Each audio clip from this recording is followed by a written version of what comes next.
Alright, you guys, so if you have been on my channel before, then you typically know how I go into wash day. Because I had those braids in my hair for about 2 weeks or so, I went ahead and I conditioned first, then I shampooed, then I deep conditioned, and then I rinsed that out and applied a leave-in. Now, for my wash and go today, I am going to be using 2 gels. I'm going to be using the Unjackies Curl Boss, this one right here, and then I'm also going to be using Extreme Gel. I'm going to be combining those. But this video is more so focusing on how to avoid those single strand knots, how to stretch and shape your wash and go. But no matter what type of products you use, you can really get a fire wash and go. I mean, as long as you're using products that actually help clump your curls. So I already do have a leave-in in my hair, but I'm finna go in with another leave-in because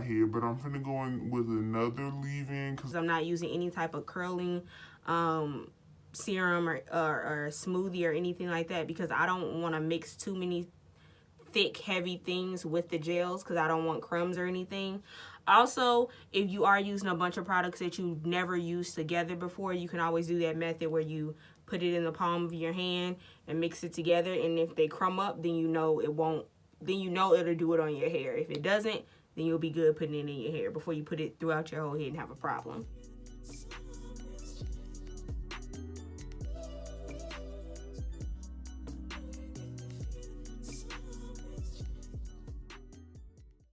Oh my goodness, this smells amazing. I've never used this. This smells amazing. Hold on, y'all. And it's heavy. Okay. I like this. I like this already. I'm getting distracted by how good this smells. Let me tell y'all real quick. I'm using Okay Black Jamaican Castor Oil. This leave-in. Real quick, let me jump in. I want to use this stuff again so bad. It was amazing. It smelled good. It was moisturizing. It just not work with my gels. But I will use it again. Okay? Bye. Alright, you guys. So we ran into some technical difficulties. I'm going to come back to this side. I don't know what I'm going to do yet because I put the leave-in over my entire hair before testing it. Even though I just told y'all to test, I only tested the gels. I didn't test it with the leave-in. And it did give me some crumbing on that bottom part. So this side only has like a super light leave-in, which I don't think it should be a problem, but let's see. So I'm gonna go in and detangle, of course.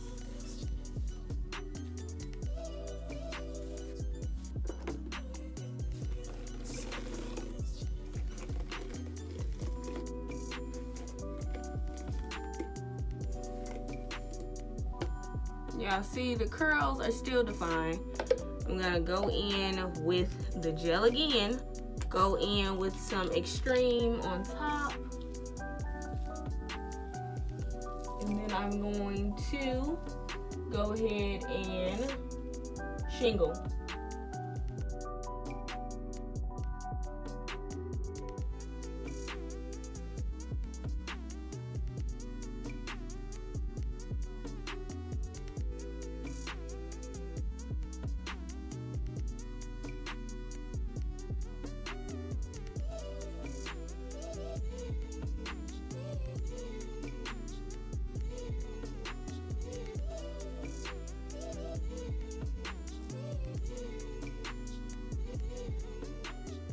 Alright, you guys, so this is how this side looks.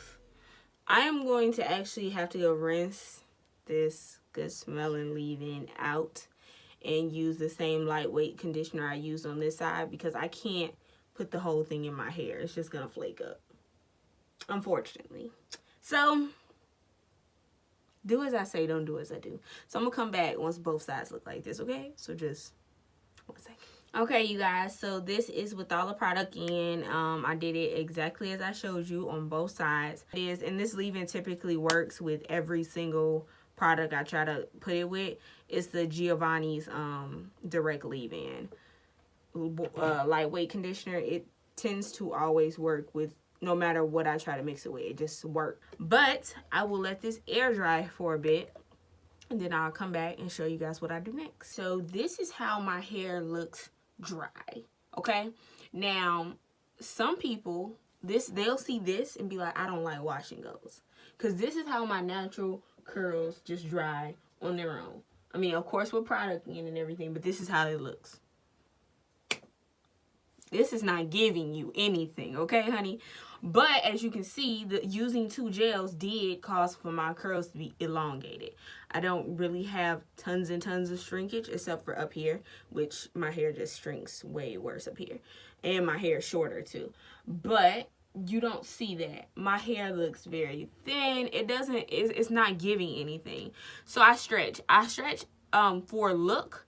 And also because I noticed with this new method that I use with stretching and also the double detangle, using something with more teeth to go through my hair, I end up with way less single strand knots. Single strand knots are naturally going to come for curly hair girls because our hair coils and wraps around itself, and that's really just what a single strand knot is. It's our hair curling and going up under and intertwining with ourselves. Curly hair is unruly. Curly hair doesn't have any particular way that it's going to go, so you can't really force it. But when you stretch it, you're allowing the curls to elongate within their cells, so they're not so tightly tucked in each other, and it avoids that single strand knot. So let me stretch, and I'm going to show you guys really quickly how I stretch before I do the whole head. So I will separate my curls. This will change the tightness of your curls.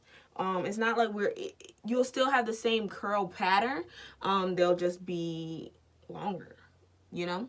It'll be in a more stretched out state. So I typically do about 4 sections. Sometimes I'll do more, depending on how stretched I want it to be.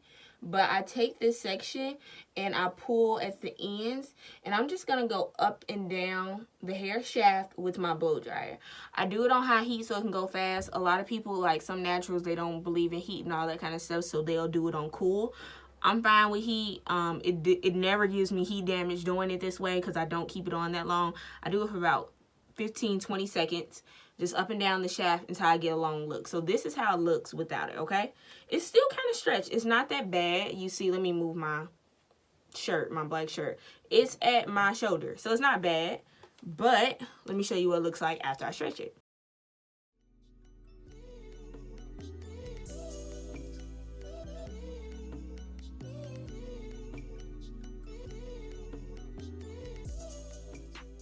So you see the difference in length, what it does for me.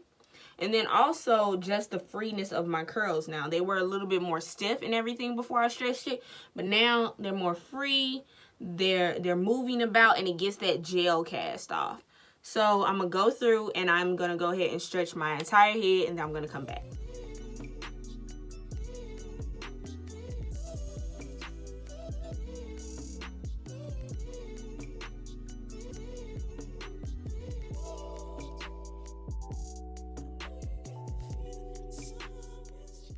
Real quick, you guys, I want to come back and show you the difference.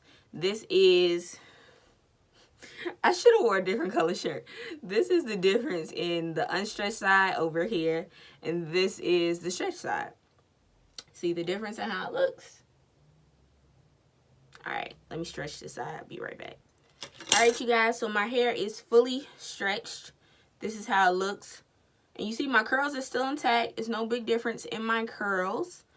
Then I go in and pick. This is how I get the shape and the body that I want. Now, depending on what type of wash and go you're going for, that will depend on what type of pick you'll use. So when I say that, I mean whether you'll use a plastic pick or a metal pick. So the difference between these two is this one will give you way more volume, but it will give you frizz.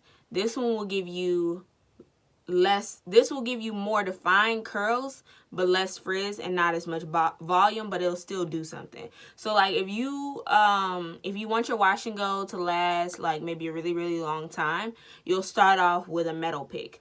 It won't give you the same volume like first, second day hair, but it'll keep your curls intact longer. If you really don't care about that type of thing and you want your volume, you want your shape, you want all that first, you can always go in with a plastic pick. For wash and goes, personally, I prefer a plastic pick over a metal pick.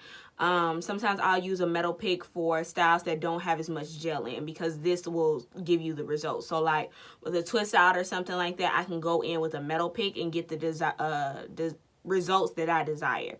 But with a wash and go, when it has more of a hold to it, I won't get that. So I'll just show you guys the difference real quick on how it looks on my hair. So on this side, I'm going to use a plastic pick, and then on this side, I'll use the metal pick. So what I do when I'm picking, I typically go in with the oil first. And I'll rub that on my pick.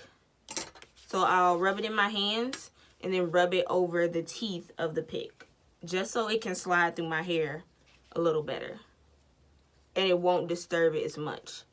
So then I start at the bottom, I flip my hair under, and I just pick and go out.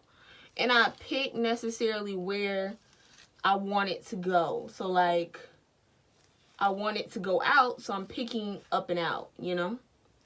And I do that throughout. Now, because I do have 2 gels in my hair, I'm not going to get an extreme amount of volume anyway, just because of that hold. And I just pick. You already see the difference in sizes, right? And I always pick under because if you pick on top, you'll get more frizz. If you get the frizz under here, like, y'all see? The frizz under here, that don't really matter. You know what I'm saying? Because you got your hair down. Okay. So you see, it's not super big. I can get it bigger, but I'm just showing this for example. Now I'm going to do this side.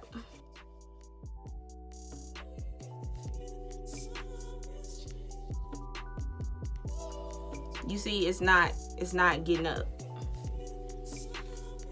And you see, it's still a lot of definition, whereas over here is more frizz. I'm going to pick some more.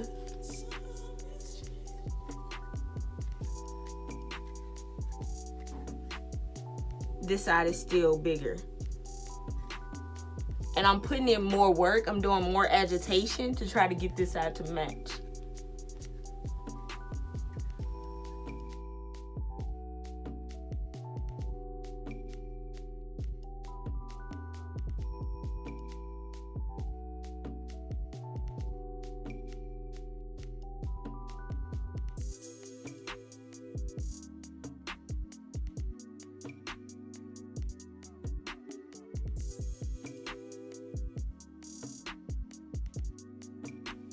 Okay, you guys, so this is the final look of how I get my hair.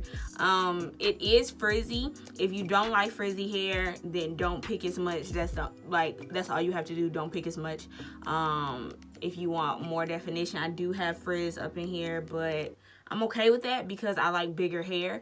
And my hair will get bigger as the days go on, of course, but I don't like it looking small none of the days, so I like bigger hair. And I hope you guys got something from this.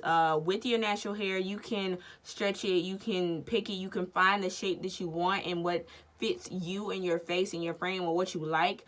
A lot of times people complain about shape and think that they need diva cuts. It's not necessarily that. It could be how you're picking, it could be how much you're picking, it could be that you're not stretching your hair. A cut will assist in that. You don't necessarily always have to get a diva cut. Like, I have layers in my hair, and that works for me. I probably will later on down the line get a diva cut or something like that just to try it out. But layers actually work for me. So all my hair doesn't stop at the same length. So that my hair is able to kind of go like this. And as the days go on, it'll just blow out bigger into this round circle that I like for my hair to look when I wear my hair curly. So yeah, if you guys got something from this video or you enjoyed it at all, make sure you thumbs up the video, make sure you subscribe to the channel and turn your notification bell on, because I post every Wednesday, but sometimes I throw out videos on Sunday, so you don't want to miss none of that. So make sure your notification bell is on, and I'll catch you guys next Wednesday. Peace.